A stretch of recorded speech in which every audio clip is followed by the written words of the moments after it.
All the girls at school have boyfriends, Mama. It's not a big deal. You act like I'm committing some crime. Mr. Adewale paced back and forth, shaking his head. You think you know better than us, eh?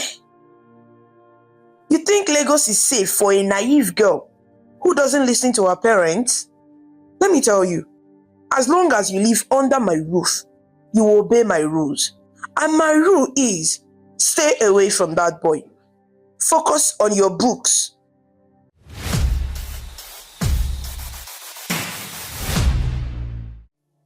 The late afternoon sun hung like a golden lantern over Ikeja, Lagos, casting long shadows across the crowded streets.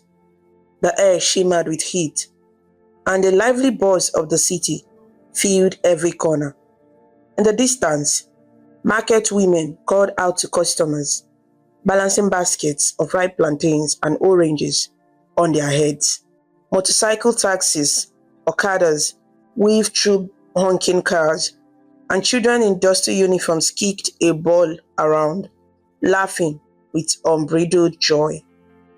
Inside the modest blue and white bungalow on a quiet side street, 16-year-old Vera sat at the edge of the sofa, clutching a small backpack to her chest.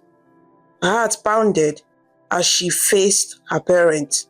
Her mother, Efe, stood with tears in her eyes, and her father, Mr. Adewale, loomed with a stern frown etched on his face. The room was thick with tension, like the heavy air before a storm. Vera, please, her mother pleaded, wringing her hands nervously. You are our only daughter. Listen to your father. Stop spending so much time with that boy. Focus on your studies and your future, my dear. Vera kept her eyes down, studying the pattern on the floor to avoid her mother's tearful gaze. Mama, I'm just a teenager, she said softly, trying to keep her voice steady. He is my friend. He understands me. You don't know what it's like to be young and in love. At the word love, her father's face darkened. He slammed his open palm down on the wooden coffee table with a loud thwack, making Vera jump. Love? Mr. Adewale thundered. What do you know about love? You are too young to know anything. I have warned you about boys like Tunde. They will promise you the world and then leave you with nothing. He pointed a finger at Vera, his voice sharp as a knife. Do you want to throw your life away, all for some smooth-talking boy? Vera felt heat rise to her cheeks. She uncrossed and recrossed her arms over her chest, hugging herself. Papa, you don't even know him, she muttered, a stubborn edge creeping into her tone. Tunde cares about me. He respects me. Her mother stepped closer, gently touching Vera's shoulder. My daughter, we were young once too, Efe said, her voice gentle but urgent. We understand those feelings, but boys like Tunde, they can derail your life. Have you thought about your education, your future career? Vera, have you thought about what happens if what, Mama? Vera interrupted, pulling away from her mother's touch. She hated being treated like a child who didn't understand the world. If I have a boyfriend, all the girls at school have boyfriends, Mama. It's not a big deal. You act like I'm committing some crime. Mr. Adewale paced back and forth, shaking his head. You think you know better than us, eh? You think Lagos is safe for a naive girl who doesn't listen to her parents? Let me tell you, as long as you live under my roof, you will obey my rules. And my rule is, stay away from that boy. Focus on your books. Vera stood up, her backpack tumbling to the floor. A few school books and a pencil case spilled out. She squared her shoulders, trying not to show how intimidated she was by her father's anger. Papa, I'm trying to focus on school. I am. But Tunde, he helps me with my homework sometimes. And he says he loves me. Loves you. Her father gave a bitter laugh, cutting her off. A 16 years old. You think this is love?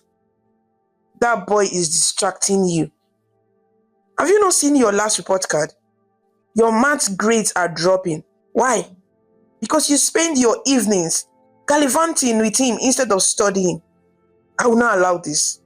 He jabbed his finger towards the door. After school, you come straight home. No more wandering around with that riffraff. Vera felt a surge of anger and embarrassment. It was true her maths grade had slipped, but just a little. And it wasn't Tunde's fault. Maths was hard for her, and Tunde actually tried to help. Tunde is not a riffraff, she mumbled defiantly. He's a good person. He even has a part-time job. He's responsible. Efe's eyes widened anxiously as she glanced between her husband and daughter. The mother gently tried to de-escalate the situation. Adewale, please, she said to her husband, placing a hand on his arm. Let's not push her too hard. But Mr. Adewale raised his hand to silence his wife, his eyes never leaving Vera. No, Efe. This girl needs a firm hand. If we don't correct her now, we will lose her. He took a step toward Vera, lowering his voice, though it was still full of fury. Vera, listen to me carefully. If you continue down this path, you will regret it, I promise you. Do you want to bring shame to this family, eh? Do you want to spoil our name in this neighborhood? Vera's throat tightened. She blinked back the sting of tears, but lifted her chin in defiance. I'm not bringing any shame to anyone. You're overreacting, Papa. We just talk and hang out after school. It's not like I'm doing anything bad. Her father's face contorted in anger. Overreacting? So, you think I'm stupid, Abby? You think I don't know what can happen between a boy and a girl when they hang out? I have seen it many times. A young girl thinks she's in love. She disobeys her parents. Then one mistake and... He stopped himself, taking a deep breath as if to be calm. When he spoke again, his voice was quieter but even more intense. This discussion is over. If I so much as see you near that boy again, Vera, you wish you had listened to us. That is not a threat, it's a promise. A heavy silence fell in the living room. Outside, the laughter of children and the distant honk of a car horn drifted in through the open window. Vera's hands were balled into fists at her sides. She felt a mixture of anger, fear, and stubborn resolve swelling in her chest. Her mother picked up the fallen backpack and placed it back into Vera's hands gently. My child, Efe said softly, her eyes pleading. We love you. We want what's best for you. Please, just do as your father says. Focus on school. You have a big dreams, remember? You always said you wanted to become a nurse and help people. Don't throw that away, my child. For a moment, Vera's expression faltered. She did remember that dream. Her parents had been so proud when she talked about it. But the memory of Tunde's smile and the way her heart felt light around him pushed back against her parents' words. She strengthened her spine. I hear you, Mama. Papa, I hear you too, she said quietly. I will think about what you have said. Mr. Adewale opened his mouth to argue more, but Efe touched his arm again, shaking her head slightly. She could see that pressing further might only harden their daughter's stance. Reluctantly, Vera's father nodded. See that you do, he said gruffly. Without another word, Vera turned and walked to her room, her backpack clutched tightly. As she closed the door, she heard her mother's hushed voice begin, Adewale, maybe we should, but Vera didn't catch the rest. She leaned against the door and exhaled shakily. Her heart was racing. Anger pulsed through her veins. but beneath it was a silver of guilt and worry. They just don't understand, she told herself, wiping a stray tear from her cheek. I'm not a little girl anymore. I can take care of myself, and I won't let them take Tunde away from me. She sat on the edge of her bed and pulled out her phone. Her hands still trembled as she typed a text to Tunde.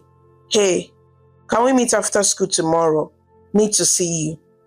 She hit send and stared at the screen. A few moments later, it lit up with a reply. Shut in, Vera. Usual place by the corner shop. Despite the turmoil of the evening, a small smile crept onto Vera's face. Usual place. That meant the little spot near the suya stand where they often met to chat and share a spicy grilled beef skewer after school. With Tunde, everything felt simple, easy.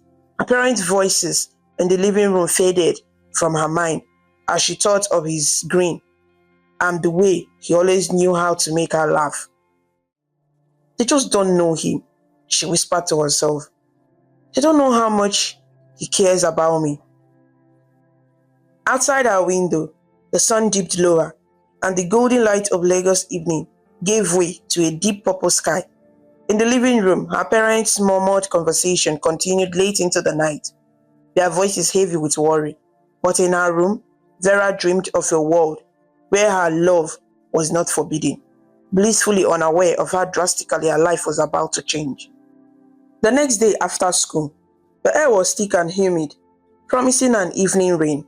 Vera slipped away from the school gate, carefully avoiding the familiar faces of neighbors who might report back to her parents. She made her way to the corner shop near a bustling open-air market. The smell of barbecued suya meat, roasting on charcoal, and the rich aroma of spices wafted from the air. It was a smell Vera had come to associate with stolen moments of happiness. Under the shade of a rusty, corrugated metal awning, Tunde was already waiting. He leaned casually against the wall, one foot crossed over the other, looking every bit the charming 17-year-old that had captured Vera's heart.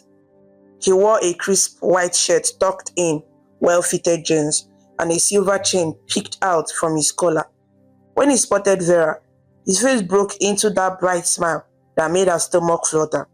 Hey you, Tunde greeted, pushing off the wall. He reached out and took Vera's hand, pulling her close. You okay? Your message sounded urgent.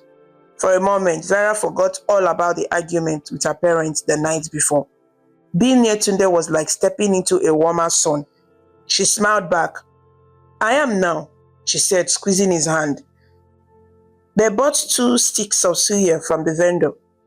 The beef wrapped in newspaper and sprinkled with extra pepper and salt.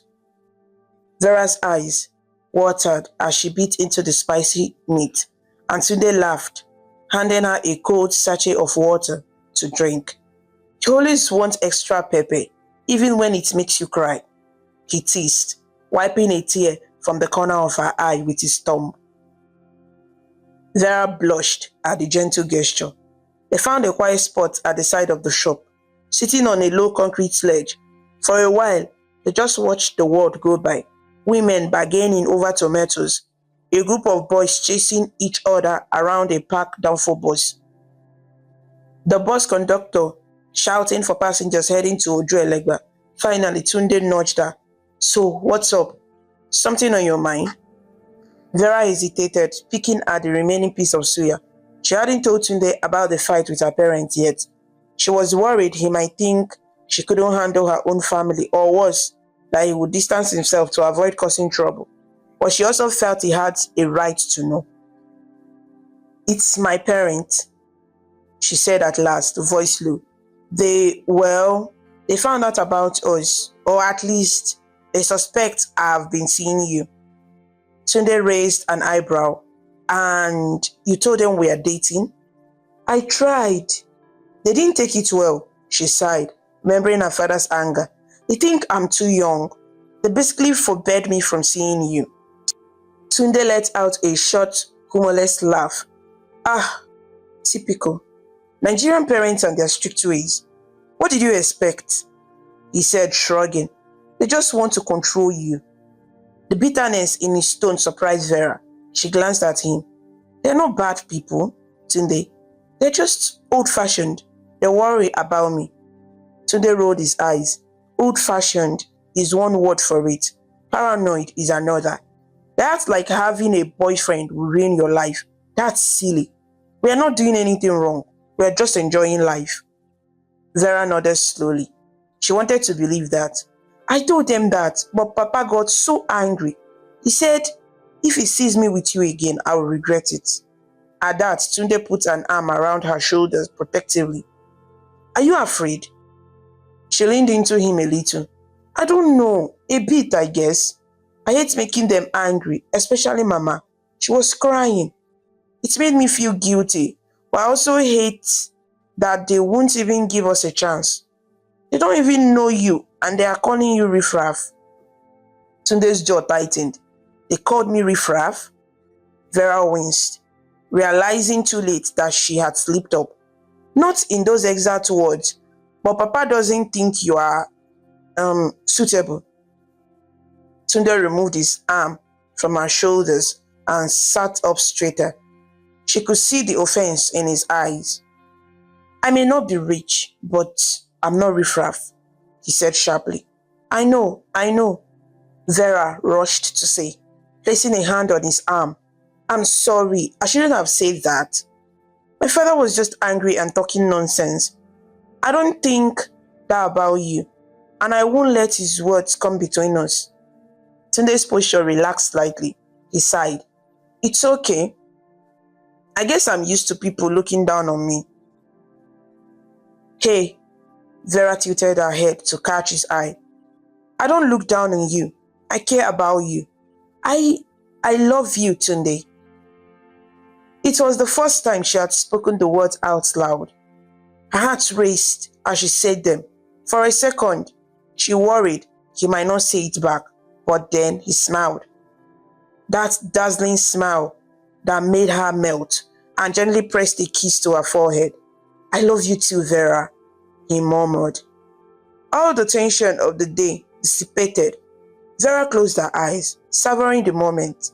In that instant, nothing else mattered.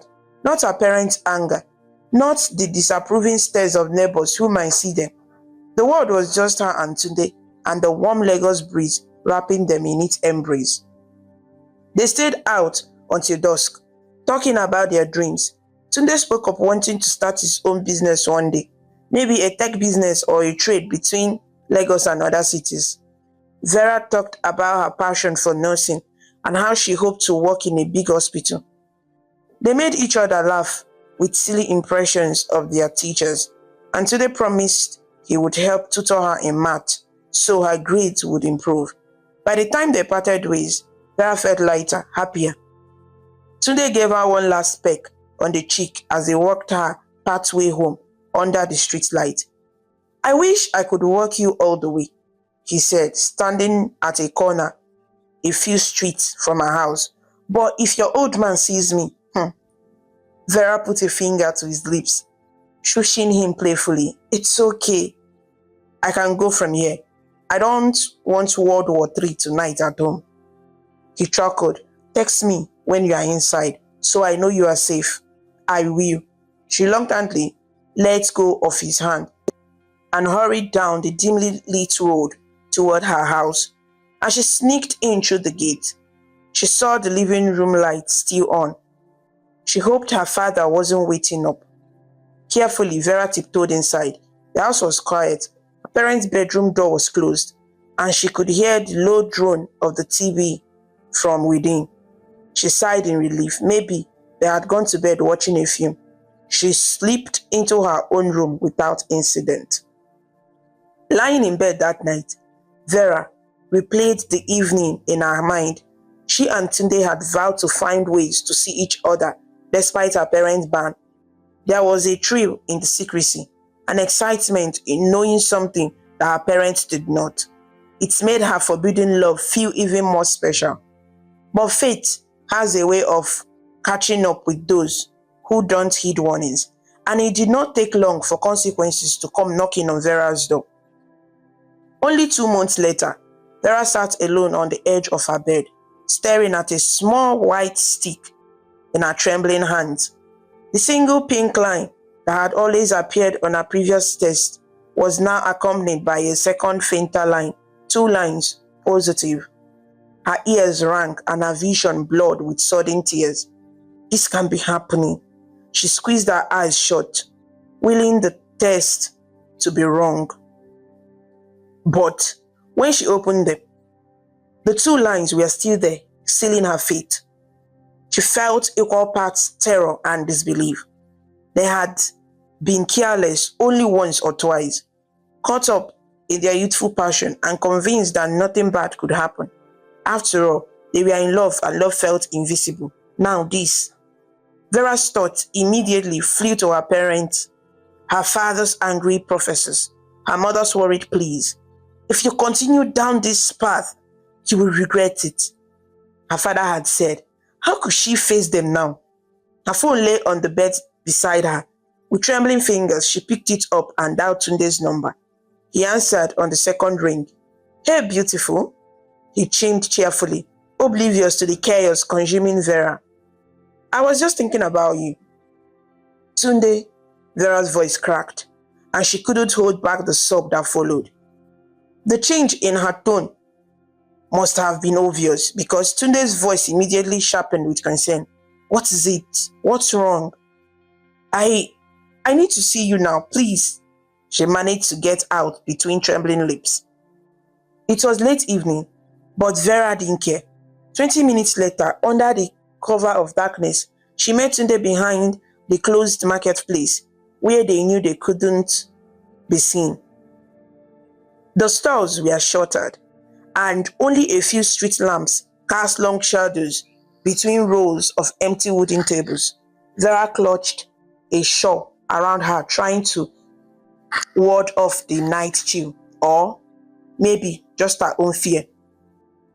When Tunde arrived, he looked worried. Vera, are you okay? You are scaring me. What happened? He asked, taking her hand.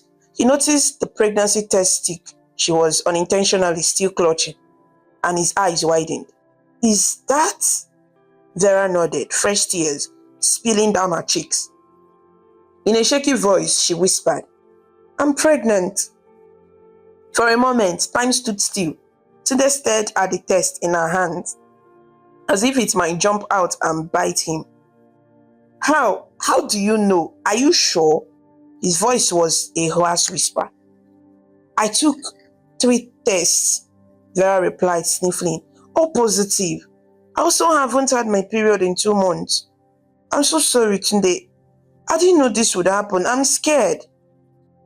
She expected him to hug her, to tell her it would be alright, but instead, Tunde let go of her hand and took a step back as though physically recoiling from the news. He ran a hand over his head and he began pacing. This is no good though, he muttered to himself. My God, how could you be so careless? Vera flinched. We are careless, she corrected softly. It wasn't just me. So what are you going to do? He asked abruptly. Ignoring her comment, he kept pacing, agitating, rolling off him. What am I going to do? Vera repeated, confusion and hurt creeping into her voice. I thought we would figure that out together. Tunde, I can't do this alone. At last, he stopped and looked at her. His eyes, which were so warm and tender just yesterday, were now clouded with fear and something that looked like resentment. I have plans, Vera, he said, almost as if she wasn't standing there crying. You know, I just got that opportunity to go to Ibadan for my work. My uncle said he can get me a contract job there. I was planning to leave next week. Vera's stomach dropped. He had mentioned a possible job in Ibadan, but never that it was so certain or so soon. Next week, she echoed. You never told me it was settled. You are really going to leave Lagos? I was going to tell you once it was finalized, he said, rubbing his temple. Look, this pregnancy, it's bad timing. I can't deal with this right now. Vera stared at him. trying to process his words. Her heart pounded painfully in her chest. Bad timing, she repeated, her voice barely above a whisper. Tunde, it's not an it. This is a baby, our baby. And you said you loved me. He shook his head. Vera, I'm 17. You are 16. We are not ready to raise a child. It will ruin us. How will you finish school? How will I work? Do you expect me to throw away the Ibadan opportunity and stay here to become a father at 17? Each word hit Vera like a slap. She put a hand on her belly, as though to shield the life growing inside. She could hardly recognize this cold, panicked boy as the same person who had held her hand and made promises under the Lagos stars. I don't know what I expect, she said, voice trembling. I thought you would be here for me, for us. We could figure out a way. My mother had me when she was young and Tunde interrupted, voice rising. And look how hard her life became. Don't you see, Vera? We would be throwing our lives away. I'm sorry this happened, but I can't. I can't handle this right now. Vera's knees felt weak. She leaned against one of the market stalls for support. So what are you saying? She asked, dread creeping in. He avoided her eyes. I'm saying it's your problem, he muttered. You should have been more careful. The world tilted. Vera felt like she had been punched in the gut. My problem? She repeated, anger now flaring through her pain. It's our problem, Tunde. I didn't get myself pregnant. Shh! Keep your voice down, he hissed, glancing around nervously, even though the market was empty at this hour. He stepped closer, lowering his voice. Look, I leave for Ibadan on Monday. I'll be staying with my uncle. Maybe I can send you some money when I settle, okay? But I can't stay here. And I can't be a father now. I'm sorry. Vera jerked away from him, disgust and heartbreak contorting her features. Money? You think I called you here for money? She wiped the tears from her face with the back of her hand. They kept coming. I called you because I trusted you. Because I thought you loved me and we would face this together. How can you do this, Tunde? How can you just walk away? Tunde's eyes were shining now, maybe with tears or just stress. In the dim light, it was hard to tell. I do love you, he said quietly. But this, I'm not ready. And I can't ruin my chances in Ibadan. Maybe your parent will help you or something. At the mention of her parent, Vera let out a choked sob. How could she tell her parents now? The image of her father's enraged face and her mother's devastated tears flashed in her mind. If they had been angry about seeing a boy, how much worse would it be when they learned she was pregnant? She looked at Tunde, the despair playing on her face. They will kill me, she whispered. I can't face them. I have no one else, Tunde, except you. An uncomfortable silence followed. Tunde couldn't meet her gaze. I'm sorry, he repeated, almost under his breath, and with that he turned and began to walk away. His figure blending into the dark maze of the empty market. Vera watched him leave, her whole world crashing down around her. She wanted to scream at him, to run after him and pound on his back until he acknowledged her, acknowledged their unborn child, something, but her legs felt rooted to the spot, heavy and numb. Please, don't leave me, she found herself whimpering, but her voice was too soft. The night swallowed her words and Tunde never looked back. At length, Vera forced herself to move. She stumbled home like a ghost, her mind blank and her heart shattered. She snuck back into the house long after midnight, crept into her room and buried her face in her pillow to muffle the sound of her sobs. Over the next few days, Vera lived in a daze. She avoided her parents as much as possible, leaving for school early and claiming she had group projects to stay late. In truth, she could barely concentrate on classes. She skipped lunch to save money, knowing she might need every naira soon, and also because eating made her sick. Tunde's phone went unreachable the day after their meeting, Vera heard from a mutual friend that he had indeed left Lagos for Ibadan. He was gone. Each day was a blur of fear and loneliness. Vera couldn't bring herself to confess to anyone or ask for help. Certainly not her parents. They were the last people she could turn to now. So she carried her secret in silence. All the while, the evidence of it grew slowly in her belly. She managed to hide her condition for over 4 months. She wore baggy dresses and kept a scarf handy to drape around herself. She withdrew from friends and stopped attending this after-school literature club she loved, not wanting anyone to get too close and notice the changes in her body. But of course, one cannot hide a pregnancy forever. The revelation came one Saturday morning, a day that started with deceptive normalcy. In the kitchen, Vera stood at the stove frying plantains for breakfast. The sizzle and pop of oil and the sweet smell normally cheered her, but this morning she felt dizzy and a bit faint. She had one hand on her back to ease an ache and the other gently resting on the subtle curve of her 5-month pregnant stomach. Her mother walked in, tying a wrapper around her waist. "Vera, how far? The father wants to know if the plantain is ready," Efe began. But then she stopped, eyes narrowing as she looked at her daughter. Vera's heart skipped. She quickly dropped her hand from her belly and straightened up. "It's almost ready, Mama," she said quickly, but her mother wasn't listening. Efe's face had gone pale, her gaze fixed on Vera's midsection. The loose t-shirt Vera wore was slightly damp with sweat and clung to her form, just enough to reveal a shape that could no longer be dismissed as a mere bit of weight gain. "Vera," her mother said slowly, a tremor in her voice. "What is that?" Vera's mouth went dry. "What is what, Mama?" She feigned ignorance, stepping away from the stove. Her mind raced for a lie. Maybe she could claim she had overeaten recently. But 5 months was clearly more than mere overeating. Before she could say anything more, the kitchen door swung open and her father stepped in, drawn by the conversation. "What's going on here?" Mr. Dewale asked, looking from his wife to Vera. Efe turned to him with panic in her eyes. She pointed a shaky finger at Vera's belly. "Adewale, look." Her father's eyes followed the gesture. He stared at Vera's midsection.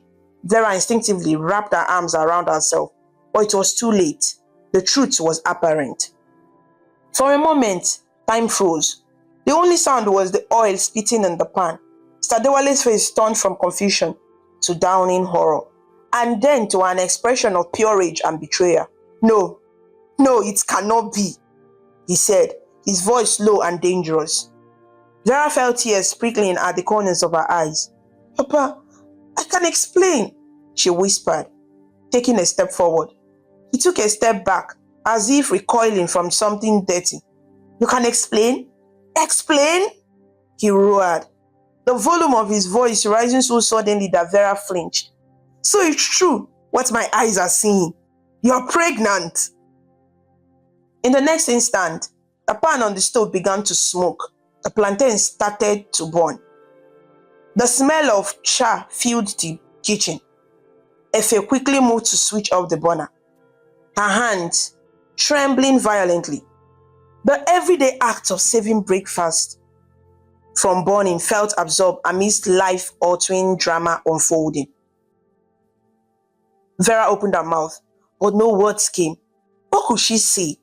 The silence was answer enough.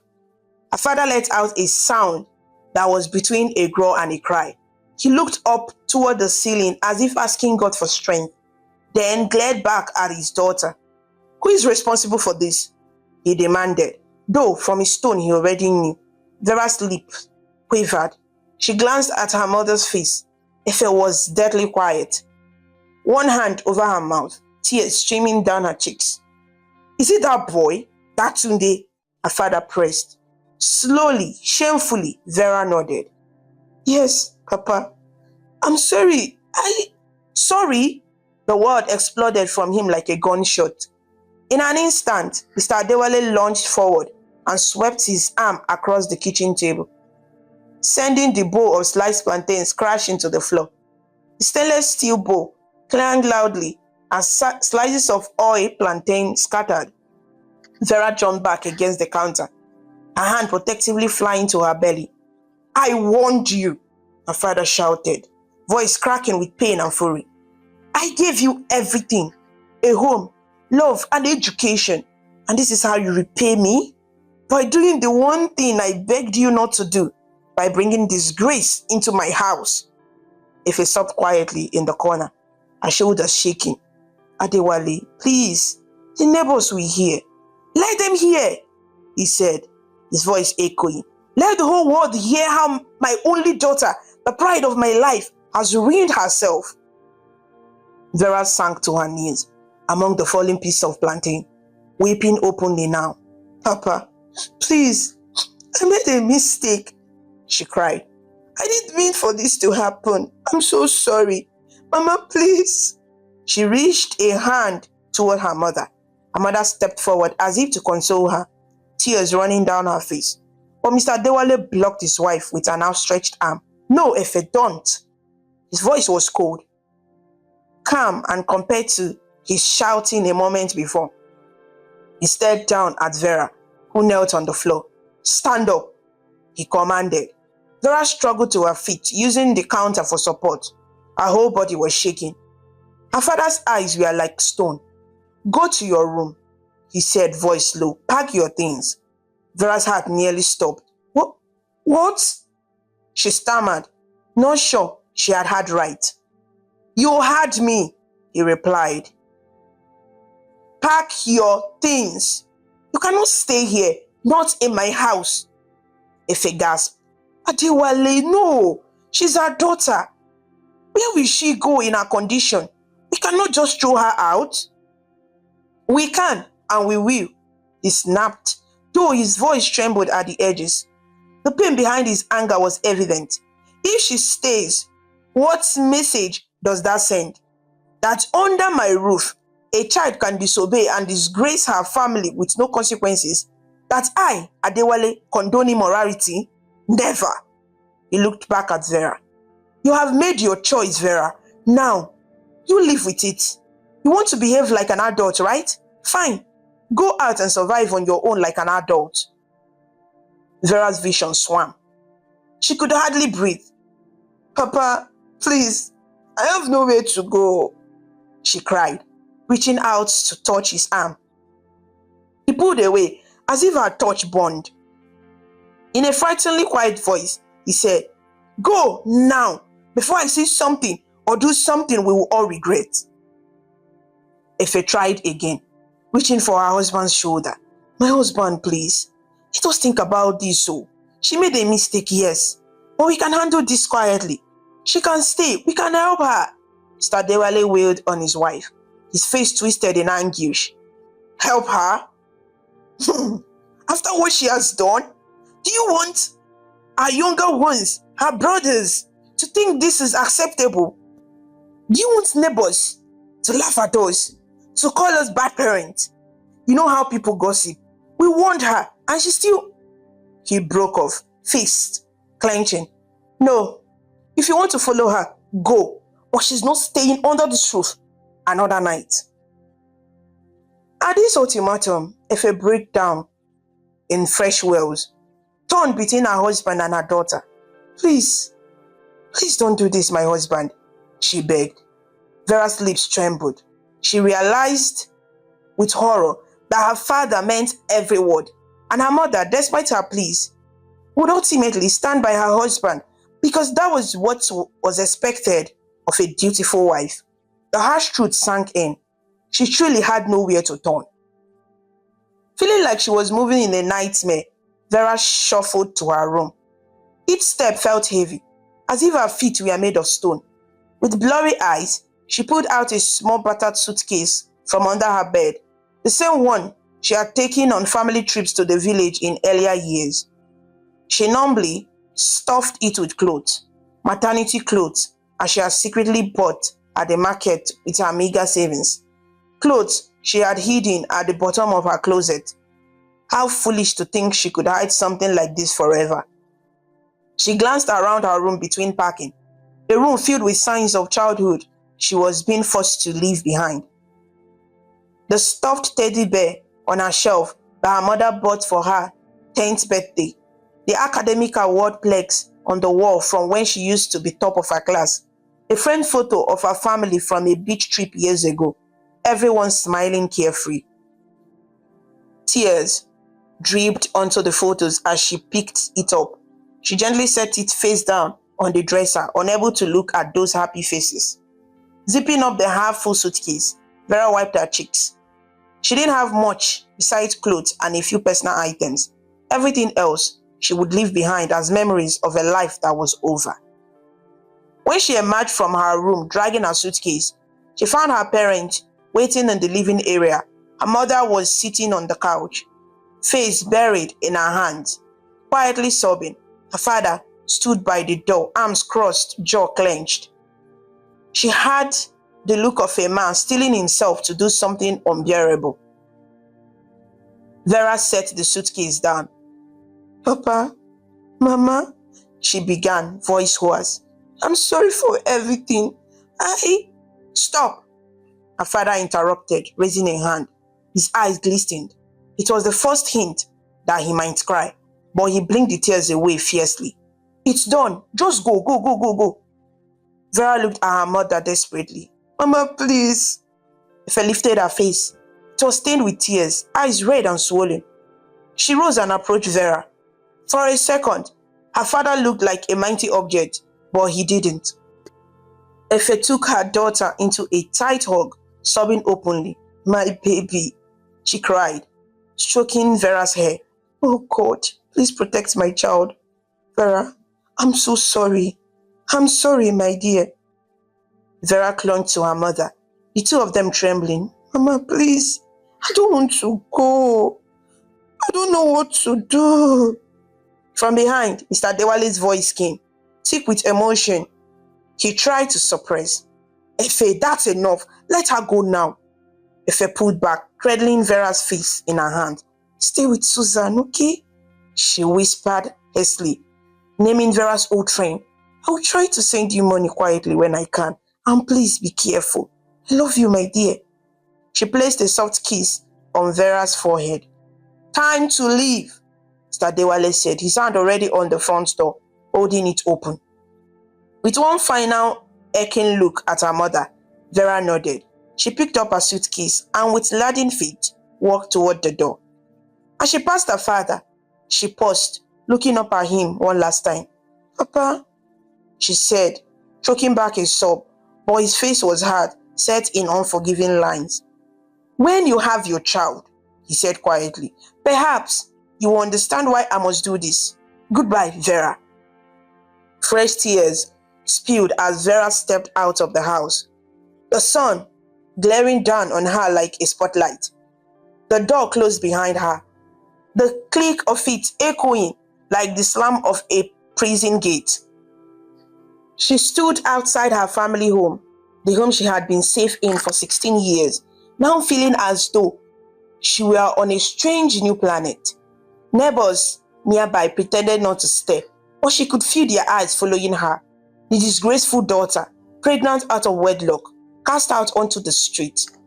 One woman across the way, who often chatted with her mother, shook her head sadly. A group of young men lounging by a car chuckled and whispered to each other. With as much dignity as she could muster, Vera straightened her back and began to walk. She had no idea where exactly she was going. Every step away from her house felt surreal. She knew only one thing. She could not go to Tunde's family for help. He had abandoned her, and she had too much pride to beg at the doorstep of the aunt he lived with, only to be turned away or was pityingly taken in temporarily. But in her pocket, she had a small slip of paper with an address scribbled on it. Months ago, when things were still happy, Susan had given her this. Susan's new apartment address on the other side of town, in case Vera ever wanted to visit. Susan, the name alone brought a flicker of hope. Susan had been her friend since junior secondary school, though Susan was a senior student while Vera was a junior student. Though they hadn't seen each other much in the last year, Susan was a few years older, around 20, and had always been a big sister to Vera. She had graduated and moved out of her parents' home to live on her own and work at a boutique. If there was anyone who might take compassion on her, it was Susan. Vera took a deep breath and wiped her tears, balancing her suitcase on her head in traditional fashion for easier carry. One hand steadying it, she started off towards the bus stop, determined to find refuge before the sun set on this terrible day. By the time Vera navigated the crowded downfall bus rides and winding streets to reach Susan's neighborhood, dusk was falling. The sky was turning a deep blue and mosquitoes began their evening song in her ears. She felt exhausted, physically from carrying her suitcase and emotionally from the sheer trauma of the day. Susan's apartment was in a compound of one-story flat, tucked at the end of a narrow lane lined with potted plants. Vera's heart pounded as she approached the door of the flat number Susan had written down. What if Susan wasn't home? What if she refused to take her in? I don't have a choice, Vera thought, steeling herself. She raised a shaky hand and knocked softly.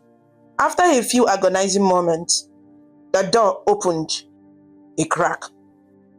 Susan's familiar face peeked out, her expression cautious. She had always been pretty, with a round face and kind eyes. When she saw who it was, her eyes flew open in surprise. Vera? Susan exclaimed, opening the door wider. Her gaze quickly traveled from Vera's face to the heavy suitcase balanced on her head, and then drifted downward to the obvious swells of Vera's stomach. Under her loose dress, her mouth fell open. Oh my! Vera, what happened? Just hearing the warmth in her friend's voice brought a flood of relief. Vera couldn't hold back any longer. A sob burst forth and she lowered the suitcase from her head to the ground. Susan, I have messed up, she stammered through tears.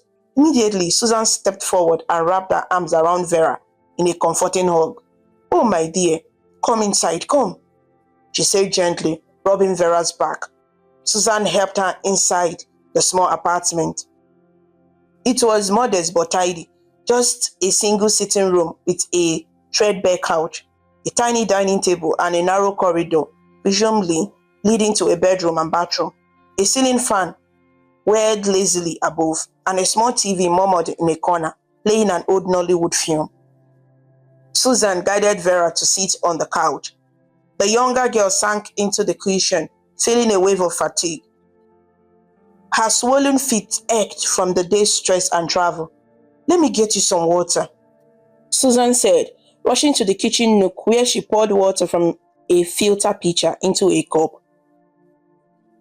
As she handed Vera the cup, Susan sat next to her, concern written all over her face.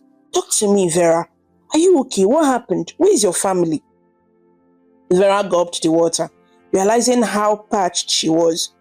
The cool liquid suited her dry throat. She wiped her eyes, though fresh tears threatened to spill. My father, he found out I'm pregnant, she explained in a shaky voice. He kicked me out of house today. Susan's lips parted in dismay. Oh no, oh Vera, I'm so sorry. She immediately took Vera's hand in hers, squeezing it firmly. The kindness in that small gesture unraveled Vera. The whole story came pouring out between sobs. How she had fallen in love with Tunde, the warnings from her parents, the secret meetings, the pregnancy, Tunde's abandonment, and finally that morning's explosive confrontation and her banishment from home. Susan listened without interrupting, her arm around Vera's shoulders. She occasionally muttered things like, Chai, men are wicked, under her breath when Vera described Tunde's reaction. Or she shook her head in sympathy at the description of Mr. Adeware's fury. When Vera finished, she felt both drained and slightly relieved, as if sharing the burden lessened it, if only by a fraction. Susan took a deep breath, wiping her own eyes. She had teared up in empathy at some point. You have been through so much, my dear. I can't believe Uncle Adewale would go that far. I know he's strict, but to send you away? She sighed. So you really have nowhere else to go now? Vera shook her head, looking down at her hands. No one. I'm so scared, Susan. I don't know how I'm going to have a baby on my own or take care of it. I haven't even finished secondary school. My life, it feels like it is over. Hey, Susan said softly, tilting Vera's chin up to meet her gaze. It's not over, okay? It feels like the end of the world now, but you can still make a life for yourself. It will just be harder, but not impossible, and you won't be alone. I'm here. You mean I can stay here with you? Vera asked cautiously, hardly daring to hope. Of course, you can stay here, Susan replied without hesitation. Where else would you go? I'm not letting you sleep on the streets, God forbid. She tried to smile reassuringly. This place is small, but you can share my bedroom, or I can even sleep on the couch if it comes to that. Fresh tears welled up in Vera's eyes. This time, not of sorrow, but gratitude. Susan, thank you. I don't even know how to thank you. You're saving my life. Susan gently patted her hand. Don't mention it. What are friends for? We are like sisters, you and I. You would do the same for me if the situation were reversed. She stood up and went to a cupboard, pulling out an extra pillow and a folded bedsheet. Ada is in here, by the way, she added as she began making a space on the couch for Vera's suitcase and belongings. Ada, your younger sister? Vera sniffled, recalling Susan's sister, who was just 2 years older than her. Yes, she is in Port Harcourt now for a job training program. She only comes here for Christmas and maybe 1 or 2 visits a year, so it's just me here. Susan spread the bedsheet on the couch. We actually only moved to this apartment after Ada left for Port Harcourt, so there is room. Susan paused as if a new thought struck her. But Vera, your father, he will be so angry when he finds out you're staying with me. He could cause trouble, or he won't find out. Vera cut in quickly, anxiety flaring. He doesn't know your address. I never told him. I even had a way to contact you. And I doubt he will come looking. As far as he's concerned, I'm gone. Out of sight, out of mind. Susan frowned, very upset by the situation. That's so harsh. But maybe you are right. He's a proud man. Still, I don't want him to think I'm undermining his authority. I just want to help you. I don't think he will try to find me, Susan. Not after today. Vera lowered her eyes. She felt a deep sadness, thinking about her family, especially her mother. Mama knows I might come to you. She practically told me to. And she said she would try to send money. But who knows if she can? Susan nodded slowly, then gave a small encouraging smile. Well, whatever happens, we'll manage. It's not going to be easy, Vera, but we'll manage. I have a small salary from boutique and some savings. We'll figure things out one day at a time. Over the next few weeks, a routine settled in. Vera tried to be useful around the house. To make up for her presence, she cleaned, cooked meals, and waited for Susan to return from work in the evenings. Susan's kindness never wavered. She accompanied Vera to antenatal clinic appointments, paid for vitamins and checkups when Vera's own saved money ran out, and spent evenings chatting with her to keep her spirits up. They would sit on the little front stoop of the apartment at dusk, watching the neighbors' kids chase each other under the street lamps. Susan often spoke about the future to keep Vera hopeful. You can still go back to school after the baby comes, she would say. Maybe not immediately, but eventually. I know a lady who had a baby at 16 and still finished secondary school later. Perhaps you can even do evening classes. Vera, hands resting on her growing belly, would nod, though her heart clenched at the thought of facing people again. Maybe, she would reply quietly. We could find a way for someone to mind the baby while you are in class, Susan continued optimistically. Perhaps a neighbor, or I could adjust my shifts. We'll make sure you don't lose your future, Vera, I promise. Sometimes, Vera allowed a small spark of hope. She imagined completing school, maybe training as a nurse one day as she had dreamed. But other times, the reality of her situation suffocated her with fear. In those moments, she spoke very little, only listening as Susan tried to cheer her up with positive thoughts. One evening, about 3 months after Vera moved in, Susan returned from work with a second-hand baby crib and a bag of baby clothes. My boss sister had a baby who outgrew these things, she explained, slightly out of breath from carrying the items. When I told my boss about you, she kindly offered this for free. The crib has a little crack, but it's still sturdy. Vera stared at the crib and tiny clothes, tears pooling in her eyes. Seeing these tangible items made everything feel all too real. She reached out and ran a hand over one of the little dress, the soft fabric bringing a lump to her throat. "Thank you," she whispered, voice thick. Susan beamed, though she noticed Vera's overwhelmed expression. She came over and gave her a side hug. "It's okay to be scared," she said gently. "I'm scared too. I've never helped deliver a baby or anything, but the midwife down the road has promised to help when the time comes. You met her last checkup, remember? Such a nice woman." Vera nodded. The local midwife, Auntie Chinyere, was indeed kind and experienced, and had been giving Vera tips on diet and preparing for childbirth. As the months rolled on, Vera's belly swelled, and she found it harder to move around. One overcast afternoon, as she sat shelling egusi seeds to help Susan prepare soup, a sudden pain seized her lower back and belly. She winced and let out a small cry, dropping the bowl of seeds. A few bounced across the floor. It was too soon. She was only 8 months along by her count, but the baby, it seemed, had other plans. The pain subsided after a minute, but soon another wave came, stronger and sharper. Vera doubled over, panting. Panic began to set in. She was alone at home. Susan wouldn't be back from the boutique for a couple of hours. When the next contraction hit, Vera knew this was it. The baby was coming, and fast. Dusk brought with it not just darkness, but a fierce storm. Rain battered the roof of the apartment with relentless roar. Lightning flashed, illuminating the tiny living room in a stark white, followed seconds later by booming thunder that rattled the windows. Vera lay on a mat on the floor, sweating and crying out as another contraction tore through her. The power had gone out, as it often did during heavy storms, so the room was lit by a single kerosene lantern that cast dancing shadows on the walls. "Breathe, my dear, breathe. That is it.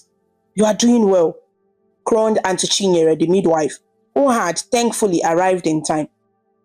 The older woman's hands were steady on Vera's swollen belly. Feeling the position of the baby, she had tied a traditional wrapper securely around her waist and removed her headscarf in the heat of the moment. Despite the chaos, her experienced face remained calm. Susan knelt by Vera's side, holding her hand tightly. "Squeeze my hand when it's hot, okay? I'm here, she kept saying, her voice soothing but edged with worry. She periodically dabbed Vera's forehead with a cool, damp cloth. The contractions were coming closer and closer now. Vera felt like she had been in pain for an eternity, though it had really been only a few hours since it begun. Time had become meaningless. Only the waves of pain and brief rest in between existed. I can't do this," Vera gasped, as another contraction made her arch her back and cry out. She was exhausted and terrified. "Yes, you can," Susan encouraged, though tears clung to her own lashes as she watched her friend in agony. "You're one of the strongest girls I know, Vera. You can do this." "God is with you, child," added the midwife gently. "Your body knows what to do." The storm hurled outside, almost matching Vera's own screams as she began to push under the midwife's guidance. The baby was on its way. Lightning lit up the room at the exact moment a sharp piercing cry filled the air, the sound of a newborn's first wail.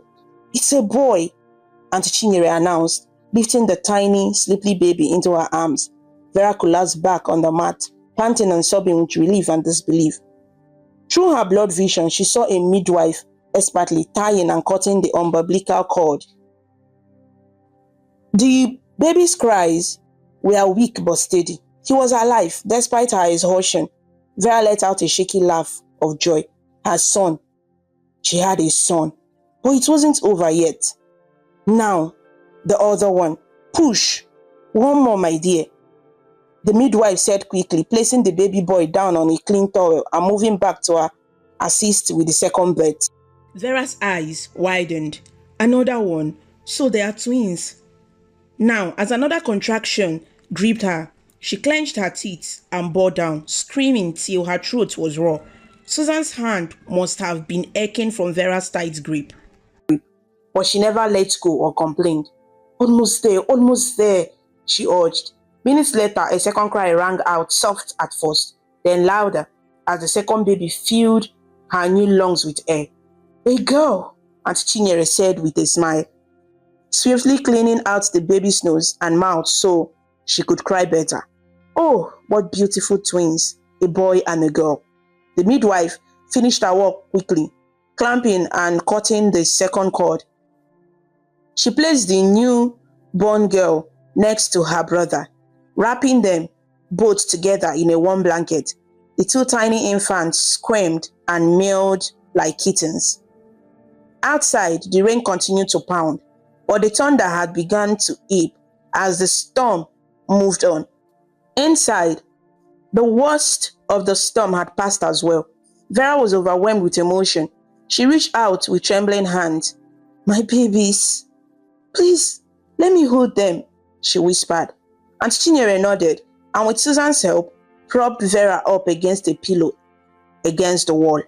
Then the midwife carefully placed the bundle of both babies into Vera's arms.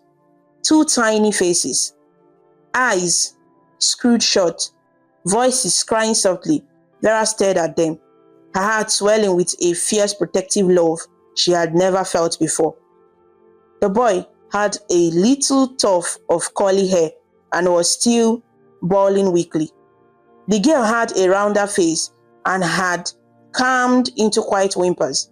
They were so small, far smaller than Vera had expected. They might be a bit early, the midwife said, as if reading Vera's mind. Twins often come at 8 months, but they are healthy, small but strong. You hear that? Susan said softly, staring at the babies with wonder. They are healthy and strong, just like their mama. Vera felt tears sliding down her cheeks. She gently touched each baby's tiny hand, marveling at the miniature fingers. When one of them curled a tiny fist around her finger, she let out a wet laugh. Hi, I'm your mom, she whispered to them. But alongside the joy and awe, a cold tenderness of fear wound its way into Vera's heart. She was responsible for not one but 2 lives now. How could she, a girl of 16 with no money, no support from her family or the father, raise 2 infants? It had been hard enough to imagine caring for one. As if sensing her thoughts, Susan placed a hand on Vera's shoulder. They are beautiful, aren't they? Vera nodded wordlessly, tears still falling. You did well, the midwife said as she cleaned up the aftermath of the birth. You are strong, my dear. You will be a good mother. She spoke kindly, but the words made Vera flinch intentionally. A good mother. The guilt crept in almost immediately. She did not feel like a good mother. She felt like a terrified child. After ensuring both babies had cried and breathed properly, the midwife helped Vera attempt to nurse them. It was awkward and painful, but she managed to get them each to latch briefly, which Aunt Chinyere said was a good start. Susan helped as much as she could, though she was just as inexperienced. When the midwife finally left that night, pressing Susan to make sure both Vera and the twins were kept warm and fed, the apartment fell into a hush. The lantern had been blown out now that power returned. A dim light bulb cast a soft glow. The twins had fallen asleep after nursing, and Susan gently placed them side by side in the donated crib, wrapping them snugly. Vera, utterly spent, lay in bed watching from across the room. Her body ached in places she never knew existed, and she felt weak. But it was her mind that was most sad. Susan sat at the edge of the bed next to Vera. She brushed damp hair from Vera's forehead. "How are you feeling, aside from exhausted?" she added with a smile. Vera swallowed. Her throat was dry. "I don't know," she admitted in a hoarse voice. "Happy and scared, very scared, Susan." Her friend nodded, eyes full of sympathy. "I understand." She glanced fondly at the crib. "It's a lot, looking after two babies, but we'll manage somehow. Double dappers, double feeding, double blessings, as my aunt would say." Vera tried to smile at that, but her face crumbled. A sob burst out. I don't think I can do this," she whispered. "I'm so afraid I will fail them. I mean, look at me. I couldn't even take care of myself. How will I take care of them? Maybe Papa was right. Maybe I'm not ready to be a mother." "No one is ever truly ready, Vera," Susan said softly, wrapping her arm around her shoulders. "Most mothers start out scared, but you learn as you go. And you have me and Auntie Chinyere to help. And your own mother might come around too. Once the shock is over, you might have more support than you think, eventually." At the mention of her mother, Vera's heart ached. Would her mother even get to see these grandchildren? She wondered if her father had ever told anyone or if he kept his secret out of shame. The twins suddenly made little whimpering sounds, their tiny hands jerking in their sleep. Both girls looked to the crib, and despite her despair, Vera felt an overwhelming surge of love and protectiveness, seeing her babies twitch in their dreams. Susan smiled at the sight. "Have you thought of names?" she asked quietly. Names. In all the chaos, Vera had not even considered it deeply. She had been avoiding thinking too far ahead. "No, I haven't," she confessed. "Well, you don't have to decide right away," Susan said, patting her arm. "Get some rest now. I'll watch over the twins tonight. You need to recover."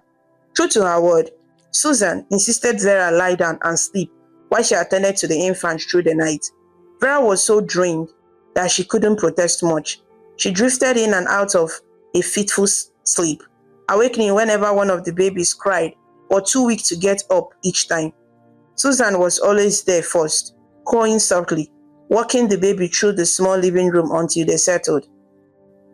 At dawn, Vera awoke to see Susan dozing in a chair by the crib, head lowered to the side. Both babies were asleep as well, snug and peaceful. An immense gratitude welled in Vera.